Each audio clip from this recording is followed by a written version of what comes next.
আজ থেকে একটা তাসবিহ মুখে নিয়ে নেন, উঠতে বসতে চা খেতে বের হতে বাড়ি থেকে ঘরে বাইরে সব সময় বলবেন আস্তাগফিরুল্লাহ ওয়া আতুবু ইলাইহি। ছোট বাক্য, আস্তাগফিরুল্লাহ ওয়া আতুবু ইলাইহি। মুরব্বী, আপনাকে অনুরোধ জানাচ্ছি, 40 বছর 20 বছর 30 বছর থেকে যারা আছো তোমাদেরকে আমি জরুরিভাবে বলছি, মুরব্বী আপনাকে আমি অনুরোধ জানাচ্ছি, আপনি রাতে একটু উঠতে শিখুন। রাত 10টায় ঘুমিয়ে যাবেন। রাত 10টায় আপনার বাড়িতে আইয়ুব খানের মার্শাল্লাহ জারি থাকবে। আইয়ুব খানের মার্শাল্লাহ মানে বাপ রে বাপ, সুবহানাল্লাহ। 4টার পরে বাইরে বের হওয়া যাবে না, মানে বাড়িতে একবারে মার্শাল্লাহ জারি থাকবে। 10টার পরে কেউ বাড়িতে জেগে থাকতে পাবে না। পড়া ভিন্ন কথা। 10টায় ঘুমিয়ে যেতে হবে জরুরি। রাত 3টায় উঠে যেতে হবে। কয় ঘন্টা ঘুম হলো? 5 ঘন্টা। উঠে আকাশের দিকে তাকিয়ে বলেন সূরা আল ইমরানের শেষ রুকুর প্রথম 5 আয়াত।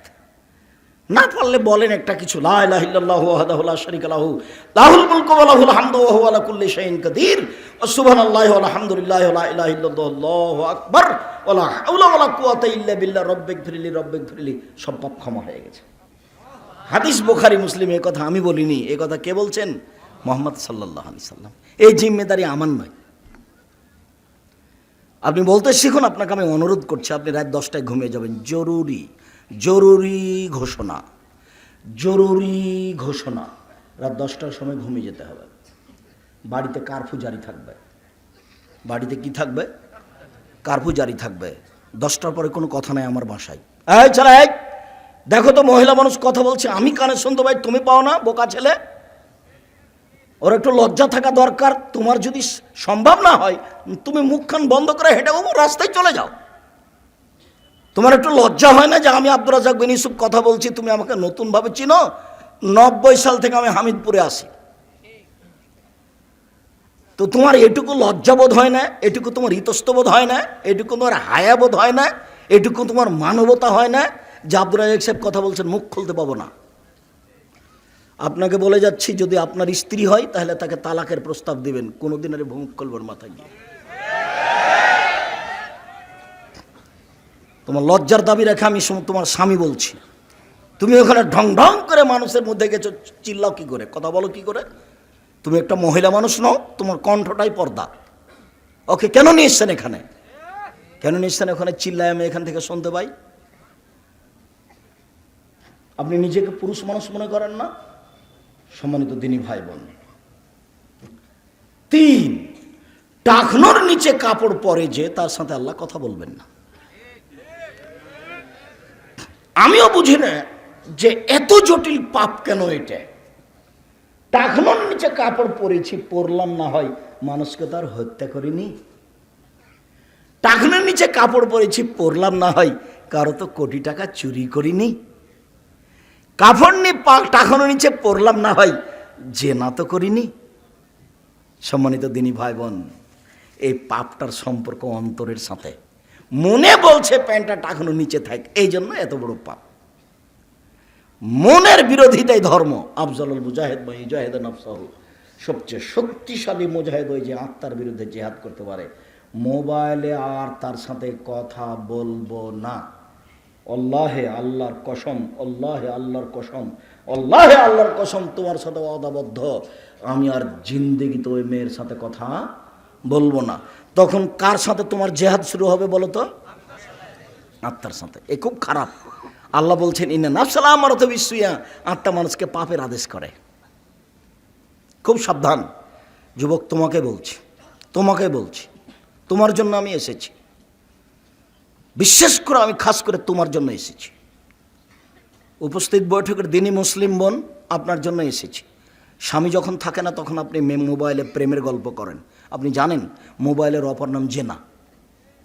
আপনি জানেন মোবাইলের অপর নাম জাদু?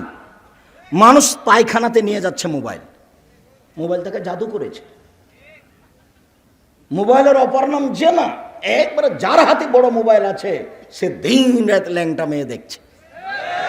আল্লাহ নবী বলছেন আইনা তার যেন জেনা হওয়ার নাজর, 2 চোখের জেনা হচ্ছে চোখ দিয়ে দেখা। ওলোজনানের জেনা হল ইস্তেমা, 2 কানের জেনা হচ্ছে কান দিয়ে শোনা। অলিয়াদ জেনা হাল বাদশ, হাতের জেনা হচ্ছে হাত দিয়ে ধরা। রিজল জেনা হাল মাসিদ, পায়ের জেনা হচ্ছে পা দিয়ে চলা, জেনাল কালব তাতামানা তাস্তাহি, অন্তরের জেনা হচ্ছে পরিকল্পনা করা।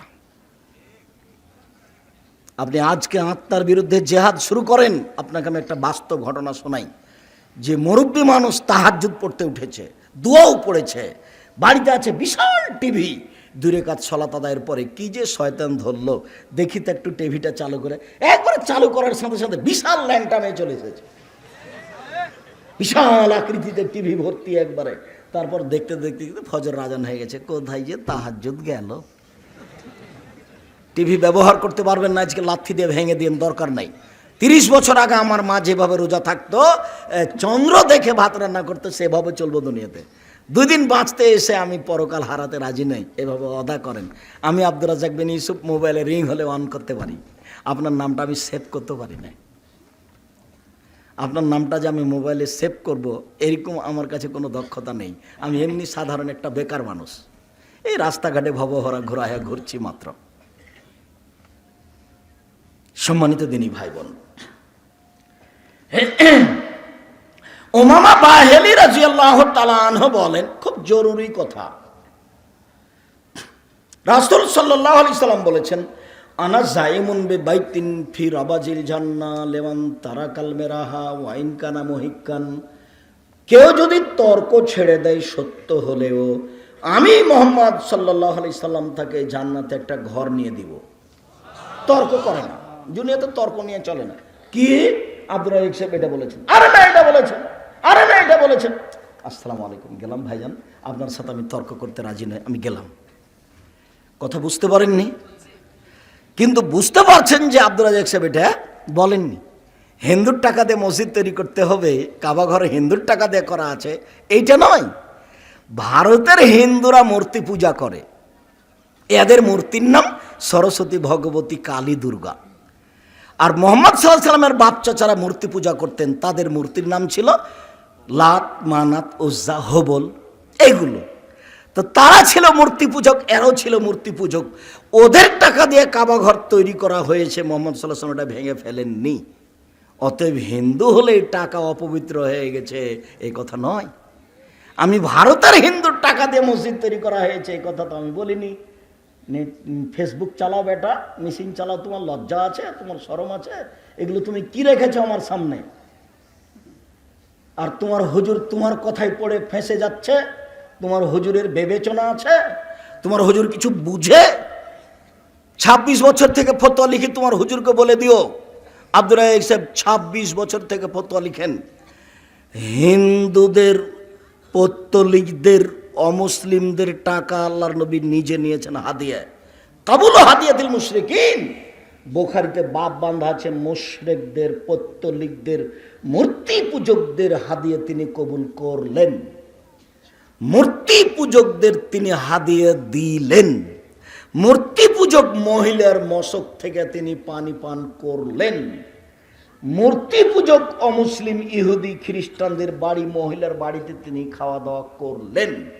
এইসব হাদিস পেশ করা আছে। জিজ্ঞাসা ছিল যে অমুসলিমের টাকা মসজিদে লাগানো যায় কি না, এই জিজ্ঞাসার উত্তর দেওয়া হয়েছে। আর আপনি ধরে নিলেন আমি আব্দুর রাজ্জাক বিন ইউসুফ বলেছিলাম যে ভারতের হিন্দুর টাকা দিয়ে একটা মসজিদ তৈরি করা হয়েছে। আপনি মওলানা মানুষ যে কলম ধরলেন, আমার আফসোস হয়। আপনার এলেম কালাম আমি বিশ্বাস করি, কিন্তু আপনাকে আসলে আল্লাহ মাফ করুক, আপনি আসলেই কি আলেম না আপনি প্রতারক, তা আমার বুঝের বাইরে। কি বুঝাতে চান আপনি? কয় পয়সা পড়েছেন? 88 আগস্টের 20 তারিখ থেকে আমি নিয়মিত বুখারী মুসলিম পড়াই, 32 বছর থেকে বক্তব্য দিচ্ছি, 26 বছর থেকে কলমে ফতোয়া লিখছি। অহংকারও করিনি, গৌরবও করিনি। আপনি বিশ্বাস করেন আমি কোরআন হাদিস বুঝি, আলহামদুলিল্লাহ। আমি ঘন্টার ঘন্টা হাদিস অনুবাদ করতে পারি, কোনো সমস্যা নেই, আলহামদুলিল্লাহ। কোন সাহসে আপনি বিরুদ্ধে লড়ে গেলেন যে আব্দুর রাজ্জাক সাহেব হিন্দুদের টাকা দিয়ে মসজিদ করা বৈধ বলেছে, তা আরেকজনকে খেপে তুলছেন আপনি? আপনার একটু হোশ জ্ঞান হয় না? আর বোকা ছেলে তুমি ফেসবুকে এটা দিয়ে দিলে, তুমি হিসাব পাও না? তুমি আমার বিরোধিতা করে কি করতে পারো? তোমার নেতাই পারে না কিছু করতে, তুমি কি করবে? জামিয়া সালাফের বিরুদ্ধে লড়লে, আমার বিরুদ্ধে লড়লে উপরওয়ালাকে বলতে হবে। উপরওয়ালা যদি তোমার সাথে সাথ দেয় তাহলে সম্ভব, তাছাড়া পৃথিবীর কোনো শক্তি জামিয়া সালাফের এটা লোম হিলাতে পারবে না। আর তুমি এটা মনে রেখে নাও, এটা অসম্ভব জামিয়া সালাফের ক্ষতি করা। কেন? আমি জামিয়া সালাফের ক্ষতি করি না, আমি নিজে, অতএব জামিয়া সালাফের কোনো ক্ষতি হবে না। তারপর আমি দিনরে তোকে বলি, দেখো আমার কোনো ভুলের কারণে তুমি জামিয়া সালাফের ক্ষতি করিও না। যদি আমার ভুল সেটা হয় তাকে আমি সংশোধন করার পথ করে দাও আমার, আমি সংশোধন হয়ে যাব। কথা বুঝতে পারেননি?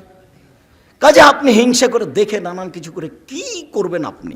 এই বোকা ছেলে, তুমি এভাবে ফেসবুকে দেখ কি করবে? তুমি কাকে ঠেকাতে চাচ্ছ, কাকে অপমান করতে চাচ্ছ? তুমি দেখো, তুমি যে এভাবে করছো, দিচ্ছ ফেসবুকে, তা আমার কোনো ক্ষতি দেখতে পাচ্ছ? তোমার নেতাকে নিয়ে আসো এখানে, কতটি লোক তুমি দেখতে পাবা? যাও দেখো, লাখো জনগণ যেখানে যাব, তুমি এই সম্মান কি দিয়ে ধরে রাখবা? এটা ধরে রাখতে হলে কিছু করতে চাইলে উপরে বলতে হবে। এটা মানুষ দিয়ে হবে না, এটা বিরোধিতা করে হবে না। যার জন্য তোমাকে সাবধানতা বলছি, তুমি মনে করিও না যে ফেসবুকে জজ কোর্ট, ফেসবুকে হাইকোর্ট, বিচার আবার হবে, তোমারও হবে, তোমার হুজুরেরও হবে। তুমি আমাকে জিজ্ঞাসা করেছ, আমি বলে দিলাম ভারতের হিন্দুর টাকা দিয়ে মসজিদ তৈরি করা হয়েছে, কাবাঘর। ভারতের হিন্দুর কাবাঘরে গেছে, এরাও ছিল পৌত্তলিক, এরাও হলো পৌত্তলিক, ওরাও ছিল পৌত্তলিক। আল্লাহ নবী যখন কাবা ঘরে ঢুকলেন, দাখালা রাসূলুল্লাহ সাল্লাল্লাহু আলাইহি ওয়াসাল্লাম মক্কাতা ওয়া হাওলাহা সালাসুমিয়াতুন নসব, যখন তিনি ঢুকলেন তখন তার কাবা ঘরের চতুর্দিকে 360টি মূর্তি ছিল। আল্লাহ রাসূলের হাতে একটা লাঠি ছিল, এত অনহা লাঠি দিয়ে তিনি মূর্তিগুলোর গায়ে আঘাত করতে লাগলেন আর মুখে বলতে লাগলেন, জাল হক এসেছে সত্য, অযহাকাল বাতিল চলে গেছে মিথ্যা, ইন্নাল বাতিল নিশ্চয় মিথ্যা, কানা যাহুকা চিরদিন মিথ্যা। এই বলে লাঠি দিয়ে 360টা মূর্তিকে একেবারে ভেঙে চুরে খান খান করে দিলেন। মূর্তিগুলো কার ছিল জানেন? ওর বাপের, মুহাম্মদ সাল্লাল্লাহু আলাইহি সাল্লামের বাপের মূর্তিগুলো ছিল। আব্দুর রাজ্জাক সাহেব কথা বুঝতে পারেননি। বাপের মানে ইব্রাহিম আলাইহিস সালামের মূর্তিগুলো কার ছিল? ইব্রাহিম আলাইহিস সালামের, ইসমাইল আলাইহিস সালামের, ইসাক আলাইহিস সালামের। তো ইব্রাহিম আলাইহিস সালাম যে মুহাম্মদ সাল্লাল্লাহু আলাইহি সাল্লামের পিতা, তা তো কতদিন আপনাকে বললাম। যখন জিবরাইল আলাইহিস সালাম আমাদের নবী মুহাম্মদ সাল্লাল্লাহু আলাইহি সাল্লামকে উপরে নিয়ে যাচ্ছেন, সপ্তম আকাশে চলে গেছেন, তখন জিবরাইল আমাদের নবীকে বলছেন, হুয়া ইব্রাহিম, হুয়া আবুকা, হাজা ইব্রাহিম, হাজা আবুকা ফাসাল্লিম আলাইহি। ইনি হচ্ছেন ইব্রাহিম, ইনি আপনার বাপ, আপনি তাকে সালাম দেন। তখন আমাদের নবী মুহাম্মদ সাল্লাল্লাহু আলাইহি সাল্লাম একটু আগিয়ে গেলেন, গিয়ে বলছেন, আসসালামু আলাইকুম ইয়া আবি, আব্বা আপনাকে সালাম। তখন ইব্রাহিম আলাইহিস সালাম বলছেন, সৎ নবী তোমাকেও সালাম। এ দেখেন বাপ বেটা, হাদিস বুখারী মুসলিম। তাহলে মূর্তি ভেঙে দিলেন কার? পিতার। মূর্তি ভেঙে দিলেন বাপের, মূর্তি ভেঙে দিলেন পিতার। ইনি মুহাম্মদ সাল্লাল্লাহু আলাইহি সাল্লাম সাধারণভাবে ভাঙেননি, ভাঙচার চুরমার করছার মুখে বলছেন, জাল হক এসেছে সত্য, ওয়াজাকাল বাতিল চলে গেছে মিথ্যা, ইন্নাল বাতিলা নিশ্চয় মিথ্যা, কানা যাহুকা চিরদিন মিথ্যা। এই কথা বলে তিনি 360টি মূর্তিকে নিজ হাতে ভেঙে খান খান করে দিলেন। আর তুমি বুঝলে না, এমনি একটা কথা লিখে দিলা। এই হাদিসটাই কালকে তোমার ওস্তাজির কাছে জিজ্ঞাসা করে, একটু বলেন তো, আপনি পড়েন তো, আমি শুনি। এই ছেলে, ফেসবুকটা চালু করে দিবে, মোবাইলে বলবে, আপনি একটু হাদিসটা শোনান তো দেখি। হাদিসটা আব্দুল্লাহ ইবনে মাসউদ থেকে। কার থেকে? আব্দুল্লাহ ইবনে মাসউদ রাদিয়াল্লাহু তাআলা। তুমি কালকে জিজ্ঞাসা করো তোমার হুজুরকে, দেখি কি বলেন। যে হুজুর তোমার কথা শুনে লেগে গেছে না বুঝে,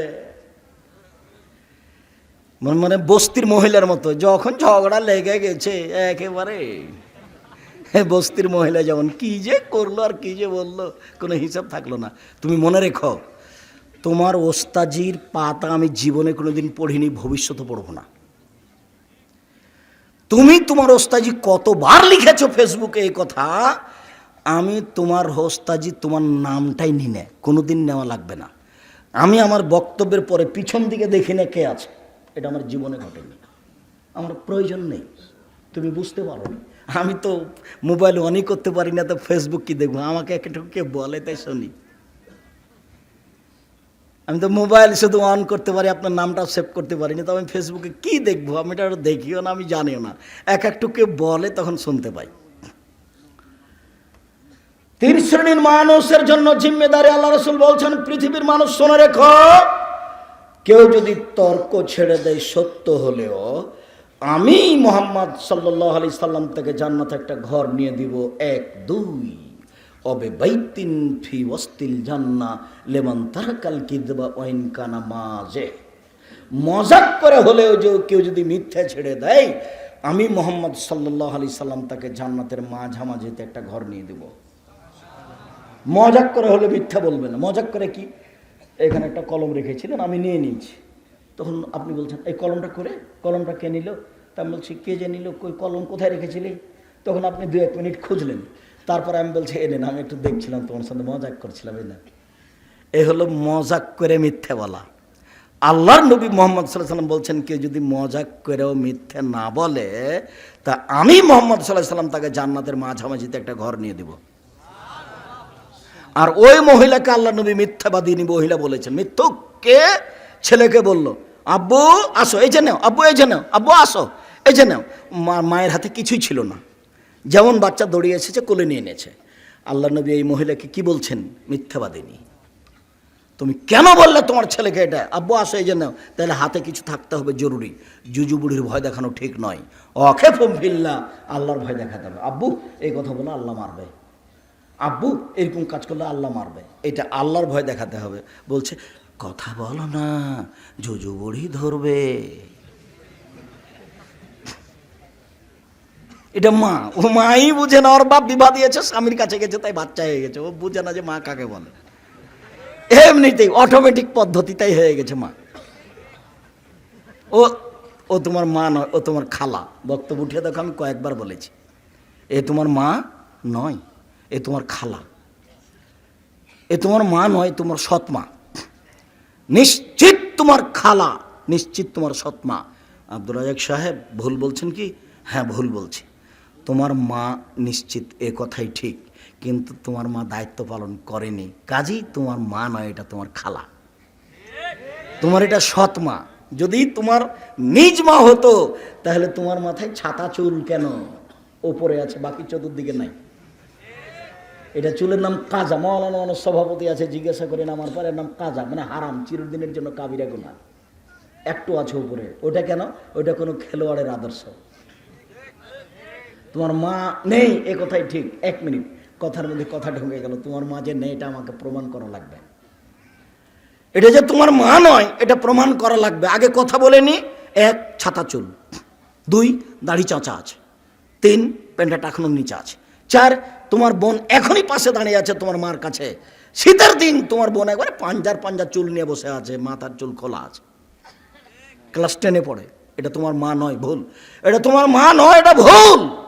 জাবের রাদিয়াল্লাহু তাআলা আনহু বলেছেন যে আমি আমার মেয়ে বোনদের বয়সের মেয়েকে বিবাহ করতে চাইনি 4টা কারণে।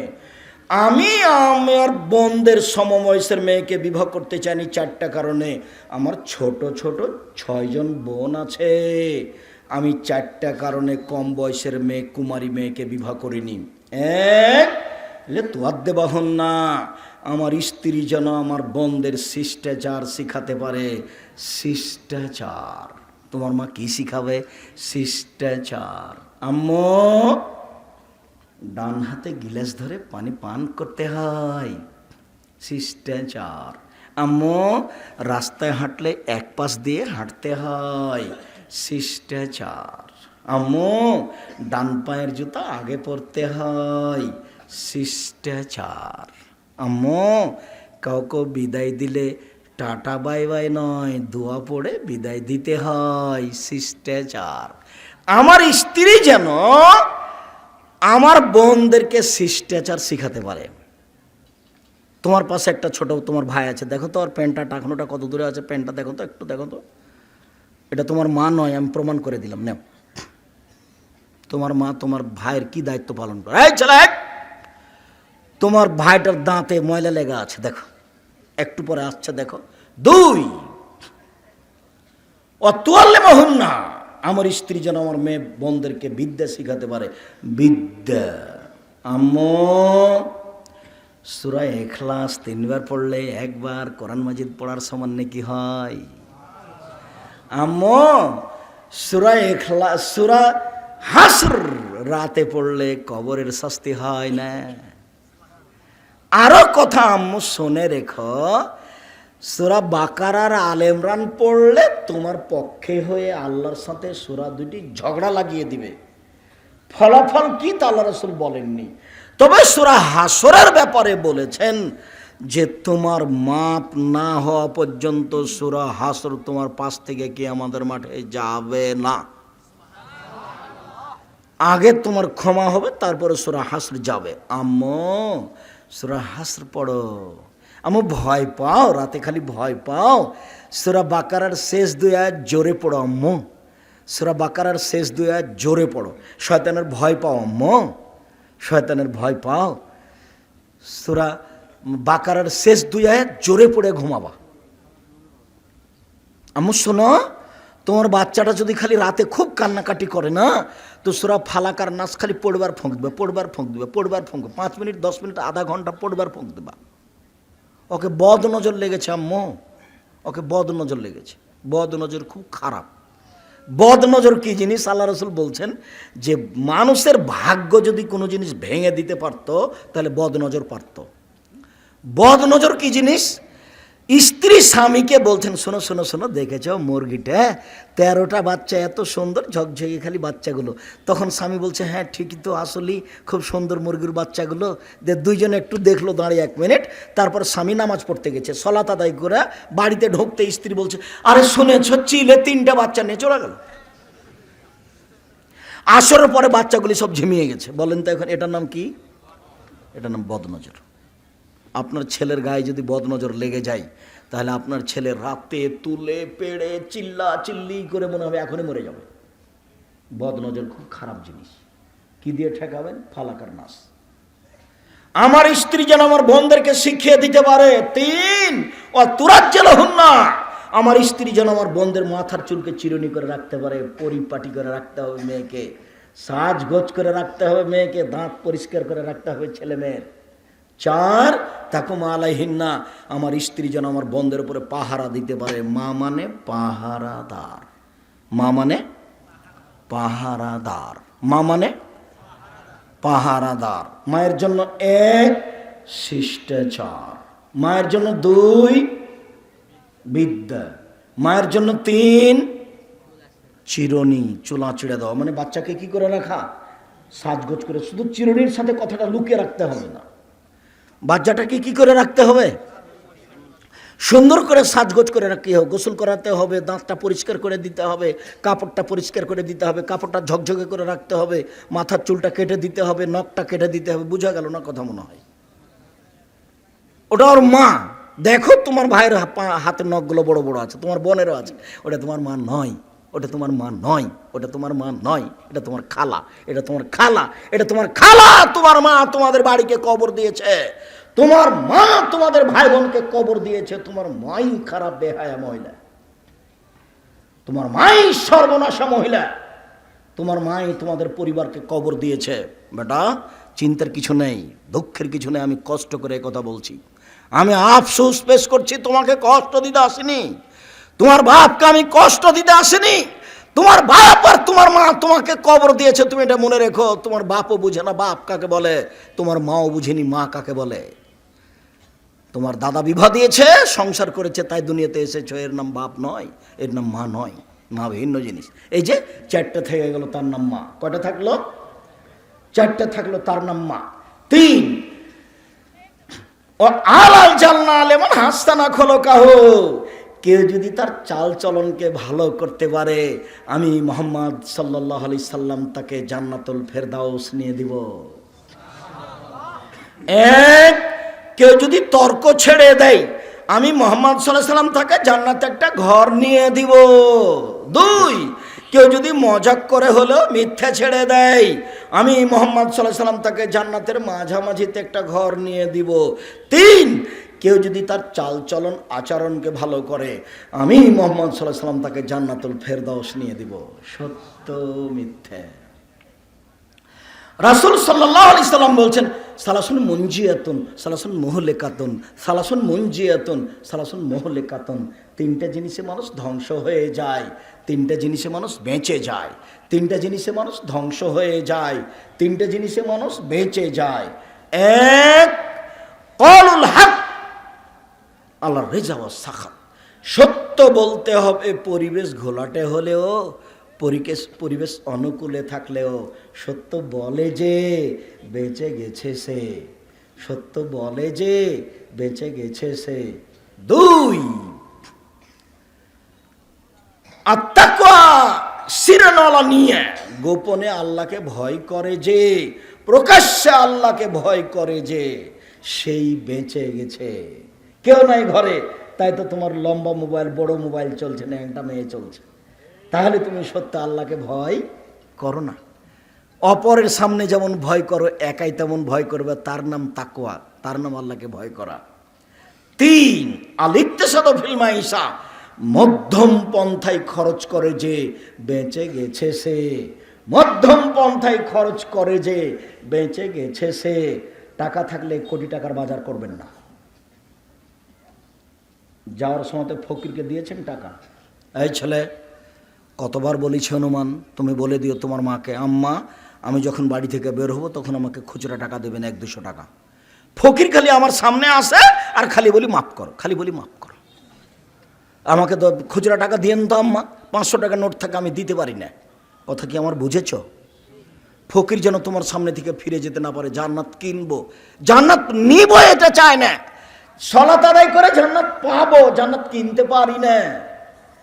সিয়াম পালন করে জান্নাত পাবো, জান্নাত কিনতে পারি না। তাহাজ্জুদ পড়ে জান্নাত পাবো, জান্নাত কিনতে পারি না। অসহায় ফকির মিসকিনকে দান করে জান্নাত কিনবই, টাকা দিয়ে জান্নাত কিনে নিব ইনশাআল্লাহ। এই কথা আল্লাহ বলছেন, আমি জান্নাত বেচে দিলাম টাকার বিনিময়ে। যাও, মন পুরুষ নারীর কাছে জান্নাত আমি কি করে দিলাম? ওদের জানের এবং মালের বিনিময়ে জান্নাত আমি বিক্রি করে দিলাম। যাও, জান্নাত কিনে নিব।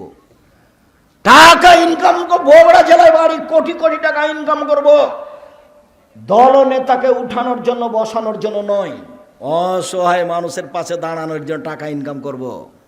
কার পাশে দাঁড়ানোর জন্য? অসহায় মানুষের পাশে দাঁড়ানোর জন্য টাকা ইনকাম করব। ওর পাশে দাঁড়িয়ে জান্নাত কিনবো, ওর পাশে দাঁড়িয়ে জান্নাত কি করব?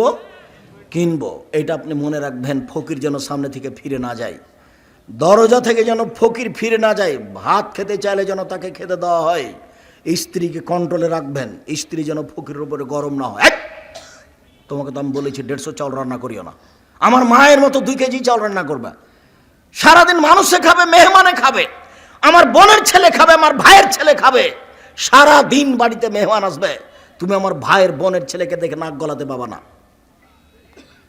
সারাদিন মেহমান খাবে, আমরা খাবো, ফকিরে খাবে, রাতে গরুতে খাবে। আমাকে 150 চাউল রান্না করে ঢং দেখায়ও না। আমার মা 3 কেজি চাউল রান্না করতো, 2 কেজি চাউল রান্না করতো। তুমি 150 চাউল রান্না করে আমাকে এগুলো দেখায়ও না। 1 কেজি, হাফ কেজি, 3 কেজি চাউল রান্না করতে হবে। আমি খাবো, মেহমান খাবে, আমার ভাইগনা খাবে, আমার ভাতিজি খাবে, মেহমান খাবে, ফকিরে খাবে, রাতে গরুতে খাবে। আমি 100 চাউল রান্না করতে রাজি নই। জান্নাত কিনবো, জান্নাত পেতে চায় না। জান্নাত কি করতে চাই? কিনতে চাই। জান্নাত পেতে চায় না, জান্নাত কিনে নিব মরার আগেই ইনশাআল্লাহ। সম্মানিত দিনী ভাই বোন, রাসূল সাল্লাল্লাহু আলাইহি সাল্লাম বলছেন, পৃথিবীর মানুষ 2টার জিম্মেদারি নাও, আমি জান্নাতের জিম্মেদারি নিলাম।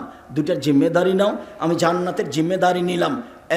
1, মুখে বদনাম করো না, মুখে গালি দিও না, জান্নাত আমি নিয়ে দিব।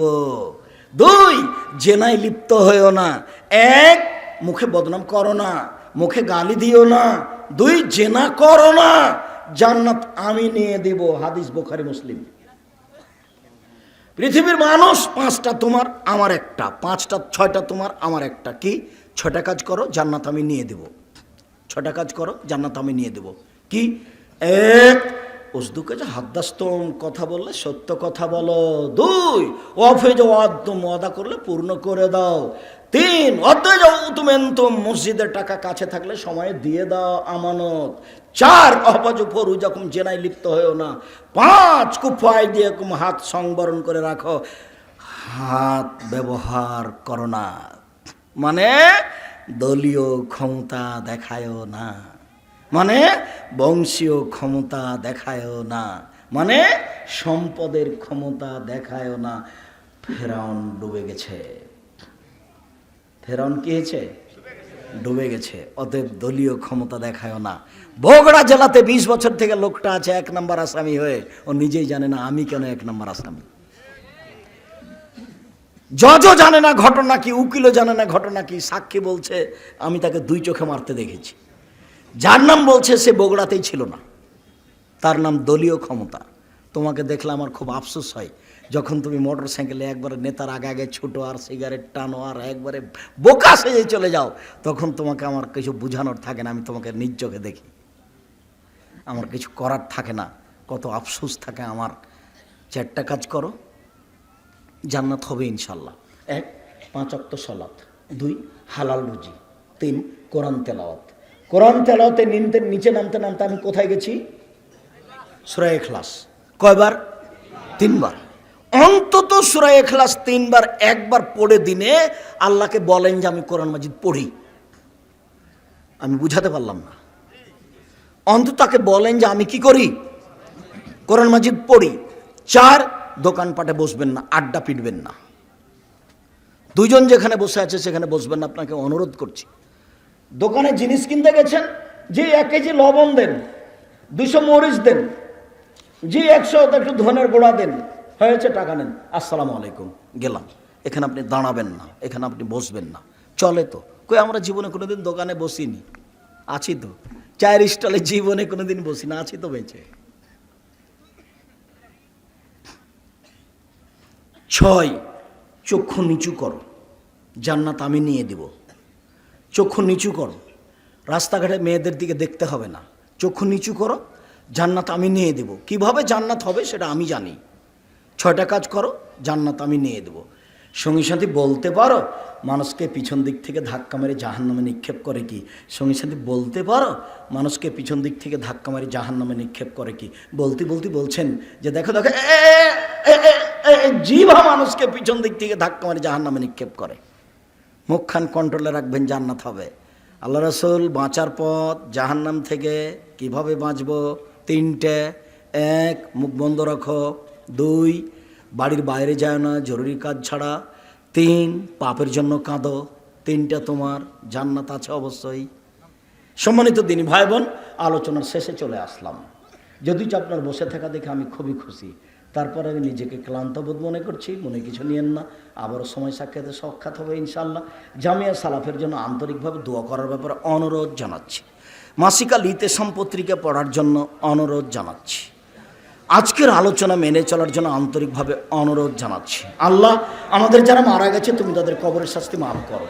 আমরা যারা অসুস্থ তুমি তাদের আরোগ্য দান করো। আমরা যারা বেঁচে আছি তুমি তাদেরকে তোমার রাসূলের পদ্ধতি অনুযায়ী চলার তৌফিক দান করো। এই দাবি, এই দাওয়া, এই দোয়া তোমার দরবারে রেখে আজকের সংক্ষিপ্ত আলোচনা এখানে শেষ করলাম।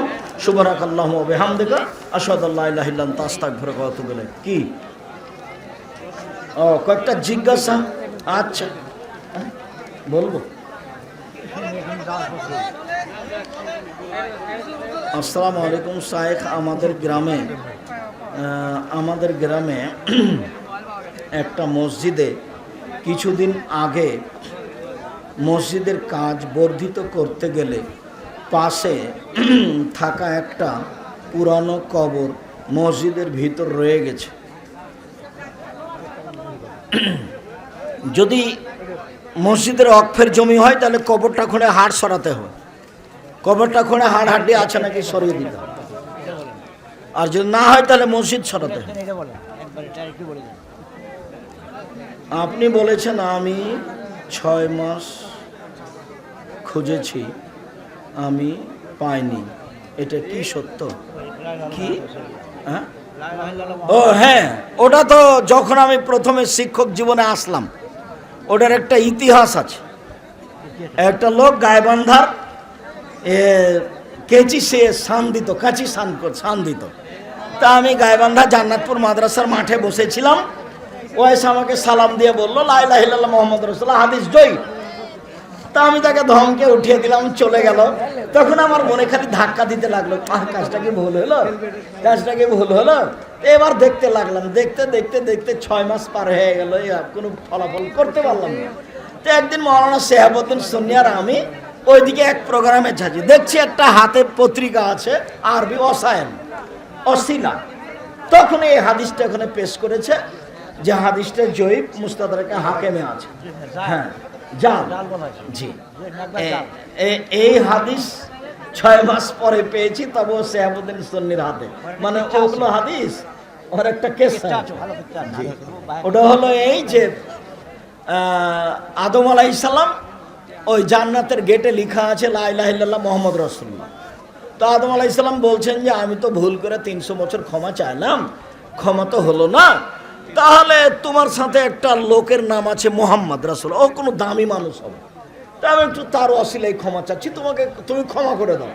তা আল্লাহ বলছে যে আদম, তুমি তো আজীবন ক্ষমা চাইলে ক্ষমা করতাম না, তো তুমি এমন একটা মানুষের ওসিলায় ক্ষমা চেয়েছো যে ক্ষমা না করে পারলাম না, তো যাও তোমাকে ক্ষমা করে দিলাম। এই হলো লা ইলাহা ইল্লাল্লাহ মুহাম্মদ রাসূলুল্লাহ। একটা বিষয় বলতেছি, ওই যে সূরা হাশরের কথা বলছেন, সূরা মুলক হবে সেটা সূরা হাশর নয়, সূরা মুলক, ভুল হয়েছে। সূরা হাশর নয়, সূরা মুলক। সম্মানিত দিনী ভাই বোন, ওটা বলতে ভুল হয়ে গেছে, ওটা সূরা হাশর নয়, ওটা সূরা মুলক। যারা আপনারা রাস্তায় আছেন মহিলা পুরুষ সবাই একটু ঠিক করে, ছেলেরা তোমরা নেটে ঠিক করে নিও, তোমরা যে কি বুঝলে ওটা নেটে ঠিক করে নিও, ওটা সূরা মুলক, সূরা হাশর নয়। জিনিসটা ভুল হয়ে গেছে। ওক্তে মসজিদে জামাতের সহিত নামাজ পড়ার জন্য উক্ত মসজিদে কি আজান দিতে হবে? জি, আজান দিতে হবে। একবার আজান হলে বাকি সালাত চলবে। তোমরা মিডিয়ায় যারা আছো এই কথাটা করে দিও। স্ত্রী কি স্বামীকে তালাক দিতে পারবে? না, পারবে না, তালাক নিতে পারবে। চেয়ারম্যান মেম্বারের কাছে, গ্রামের সর্দারের কাছে বলে তার স্বামীকে ডেকে বা তালাকনামা লিখে পাঠিয়ে, খোলা তালাক লিখে পাঠিয়ে তার থেকে নিজেকে ভিন্ন করে নেবে, মোহরের টাকা পয়সা স্বামীকে ফেরত দিয়ে দেবে। স্ত্রী মহিলাকে তালাক দিতে পারে না মুখে, তোমাকে তালাক দিলাম তালাক দিলাম, এটা কি পাগল নাকি? মহিলা তালাক নিতে পারে না, খোলা করে নিতে পারে। রাস্তায় গাড়ি আটকিয়ে মাহফিলের জন্য টাকা আদায় করা হবে না, ঠিক নয়। শায়েখ বাবা হারাম ভাবে উপার্জন করে, কারণ করলে শোনে না, বারণ করলে শোনে না। যতদিন তুমি আয় ইনকাম করনি ততদিন সাথে থাকো, যেদিন আয় ইনকাম করবে সেদিন বাপের সাথে থাকিও না। পড়াশোনা করছো করো, আর বলতে থাকো। আপনার মাদ্রাসার ভর্তি কবে? আজকে শেষ হয়ে গেছে, আজকেই ছিল ভর্তি পরীক্ষা, আজকেই শেষ হয়ে গেছে। এদেশের ব্যতিক্রম প্রতিষ্ঠান জামিয়া সালাফিয়া। মহিলাদের জন্য শীতের পোশাক কি এবং জুতা বা জ্যাকেট পরা যাবে কি? মহিলাদের জন্য জ্যাকেটও আছে, গেঞ্জিও আছে, সোয়েটারও আছে, সবই তো মহিলাদের জন্য ভিন্ন ভিন্ন তৈরি হচ্ছে, হয় স্যান্ডেলও ভিন্ন। এখন মহিলা যদি পুরুষেরটা পছন্দ করে তাহলে তো জাহান্নামে চলেই গেছে, মরেনি কেন, যায়নি কেন? মরেনি এই জন্য। এ কাজ করবে কেন? তো মহাপাপ। 3 শ্রেণীর মানুষ জান্নাতে যাবে না, তার যারা পুরুষের পোশাকধারী নারী। বাজারে তো পাওয়া যাচ্ছে মহিলাদের সব কিছু। আপনি বলেছেন প্রতিদিন কোরআন পড়তে, কিছু না পড়লেও সূরা ইখলাস 3 বার পড়তে, তাহলে সূরা ইখলাস কি মুখস্থ পড়ব না কোরআন দেখে? যেভাবে হয়। শেখ, আকিকার জন্য শুধু খাসি পাঁঠি যা হবে, খালি মরেনি, মরতে বাকি আছে, জান আছে, এটা করে দাও। ভালো সুন্দর কুরবানি, ভালো সুন্দর দাঁত, এগুলো কিসের শর্ত? কুরবানির, আকিকার নয়। গরু আকিকা গরু দিয়া হবে না, উট দিয়া হবে না। ছাগল ছাগি, ভেড়া ভেড়ি, দুম্বা দুম্বি 7 দিনের দিনই, আগে নয় পরেও নয়। মানুষ মৃত্যুর পর তার অঙ্গ, চোখ, কিডনি কোনোটাই কাটা যাবে না। আমরা জানি আকিকা ছেলে হলে 2টা, মেয়ে হলে একটা, এটাই ঠিক। ছেলের যদি টাকা না থাকে তখন একটাই দিবে। আসসালামু আলাইকুম হুজুর, নিচের তালায় মহিলা আর উপরের তালায় পুরুষ নামাজ পড়লে কি হবে? হবে। মহিলারা উপরে থাক, নিচে পুরুষ থাক, তাতে আসে যায় না। স্তর ভিন্ন বাস, যেন মহিলারা আগে চলে না যায় এমামের, ডানে থাক বামে থাক পিছনে থাক উপরে থাক সমস্যা নেই, এমামের আগে যেন না যায়। রাত জেগে ওয়াজ নসিহত করা, সারা রাত না করাই উত্তম। শ্বশুর শাশুড়িকে বাবা মাই বলতে হবে, বাবা মাই বলবেন আব্বা মা। আপনি কবে স্বীকৃতি দিচ্ছেন, স্বীকৃতি দেওয়া হারাম। এখনই যদি আপনাকে জিজ্ঞাসা করা হয় আপনার আব্বার নাম কি, তো শ্বশুরের নাম বলবেন নাকি?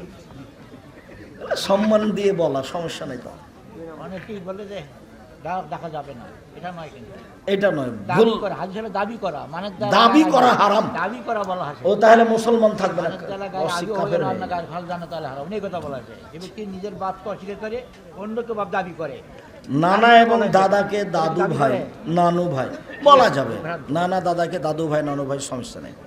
ফজরের নামাজ সময়ের আগে আজান দেওয়া এবং নামাজ আদায় করা সময়ের আগে হবে না, কোনো নামাজই নয়, কোনোটাই নয়, সময়ের আগে নয়, পরে। ফজরের কোনোটাই নয়। হুজুর যদি আমরা নাভির নিচে গেল এবং উপরের এটার উত্তরটা না ভালোভাবে চাচ্ছেন। মসজিদ একটা দরজা থাকার জন্য মুসল্লিগণ কেউ উত্তরে দাঁড়ায়, কেউ দক্ষিণে দাঁড়ায়, কিছু মাঝখানে দাঁড়ায়, কিছু মাঝখানে দাঁড়ায়। এমত এমত অবস্থায় সালাতের কোনো ত্রুটি হয়। কাতার ইমামের পিছন থেকে শুরু হবে, তারপর ডান দিক পূর্ণ হবে, তারপর বাম দিক, তবে ইমামের পিছন থেকে শুরু হবে। সম্ভব ডান দিকে দাঁড়াবেন, তবে শুরুটা ইমামের পিছন থেকে শুরু হবে, এতে কোনো সমস্যা নেই। তবে মসজিদের 3টা দরজা হয় ভালো, একটু যদি বড় হয়, যাতে করে ওই কাতারটা ব্যালেন্স রাখা সহজ হয়।